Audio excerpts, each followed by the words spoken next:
Welcome back to Newsmax Prime. What to call Monday on Wall Street? How about black and then back Monday? Yesterday, investors saw the Dow plunge 1,000 points, then rally to close nearly 600 points down. Today, called it a topsy-turvy Tuesday. Early, a 442-point gain, but it started to lose points and ended up down for the day, 205 points. So, with a topsy-turvy Tuesday, what can we expect on Wednesday? Just one of the topics we want to cover with our panel. Let's welcome in via Skype from New York City, Liz Peek, columnist for the Fiscal Times, and joining us from Atlanta, Georgia, the co-founder of the Capital Coalition of Conservative Leaders, Julianne Thompson. To you both, our thanks for making time on Newsmax Prime. Geographically, Liz, you're closest to Wall Street. What is your take on what has happened over the past couple of days? A correction or something more ominous?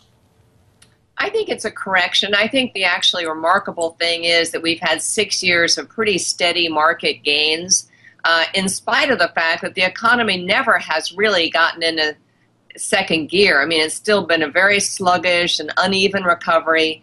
But look, I think what's happened in the last few days is we had a massive sell-off in response to Asian markets collapsing.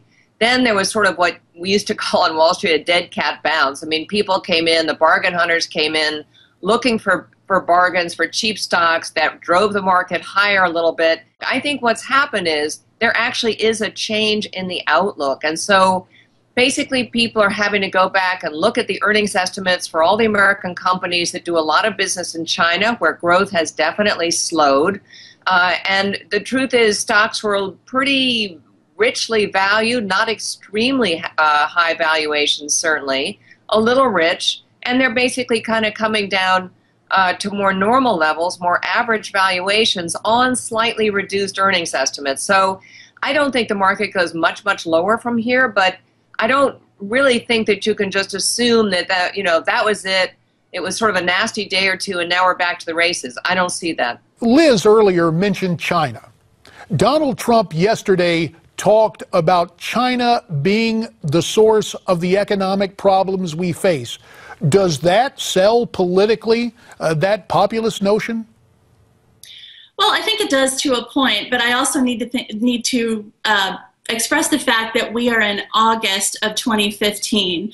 And if 2 weeks is a lifetime in politics, what is 6 months to 9 months to a year? So, I mean, we have a long way to go. We're just in the beginning stages. So I'm not exactly sure what the market is going to dictate over the next several months and how that's going to affect the presidential election as far as who comes out of the Republican primary. And Liz, it seems even the so-called recovery has been anemic. We've got one billionaire investor, Wilbur Ross, saying we're only in the sixth inning of this, quote, correction. Would you agree with that assessment? Yeah, I think that's probably about right. I think Wilbur's one of the smartest market players and observers I know. And when I read that today, I thought, that's kind of what I think, too.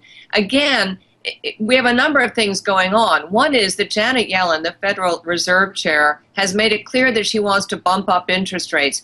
That's long overdue. It's been the case that the recovery has been so anemic, to use your word, that we haven't really had a chance to raise rates. And people on the left don't want to see it happen because we are now looking at possibly the dismantling of one of Obama's sort of few selling points on his impact on the economy, if you will, which is the stock market's been very, very good to people who have pension funds and investors generally.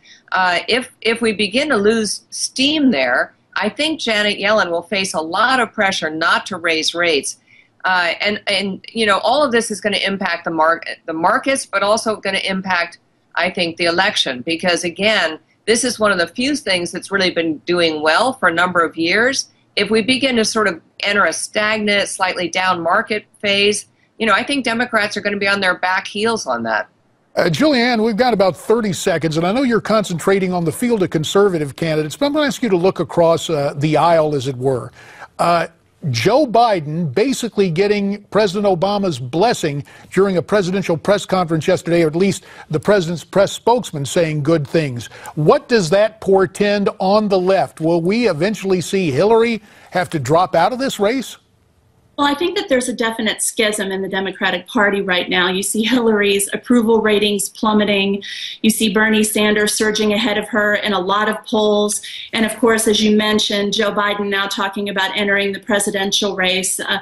My only guess is to provide a more mainstream alternative to a self-proclaimed socialist. But there's a real problem in the Democratic Party when the DNC chairman cannot even articulate the difference between a Democrat and a socialist. So I think that that is good for the Republicans. Point well taken. Julianne Thompson in Atlanta, Georgia, and Liz Peek in New York City. Ladies, you have our thanks. And for you, we've got a simple question. Did Hillary Clinton break the law? We want to know what you think. You can cast your vote by going to newsmaxpolls.com. We're coming right back.